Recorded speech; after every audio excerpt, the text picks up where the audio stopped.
ভেবেছিলাম আজকে কিছু রান্না করবো না, সবসময় বলি আজকে একটু করবো না, আজকে একটু করবো না, কিন্তু মেয়েদের যা হয় আর কি, রান্নাঘরে আসলে মানে এটা করতে হবে ওটা করতে হবে, হ্যাঁ এই তরকারিটা হবে না, তার জন্য দেখে না। সেই আবার এই যে ভুনা খিচুড়ি করলাম, এই যে ভুনা খিচুড়িটা হয়ে গেছে।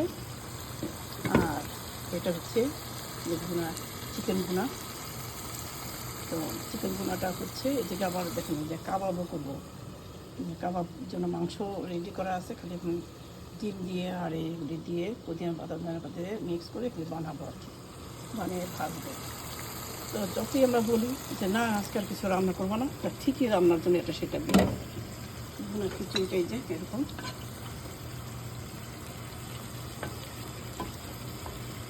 সুন্দর করে একটু ঝোলঝাড়া করলাম। আমি মুসুর ডাল কম দিলে ঝোলঝাড়া হয়, আর চালটাকে ভালো করে ভেজে নিয়ে ফুটানো পানি দিয়েছি, যার জন্য যে ঝোলঝাড়া হয়েছে সুন্দর।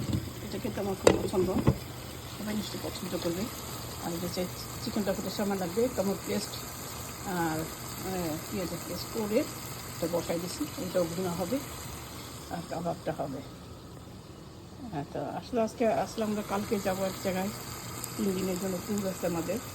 তো ভাবলাম সঙ্গে কিছু দেশি খাবার না হলে আমার ভালো লাগে না, যতই বাইরে খাই না খাই, কিন্তু একটু দেশি খাবার সকালে উঠে আবার যে একটু দেশি খাবার মুখে দেবো, কখনো রাত্রি হোক কখনো হয়তো লাঞ্চ করার সময় হোক, বাইরে ঘুরতে ঘুরতে তো বাইরেই খাওয়া হবে বেশিরভাগ।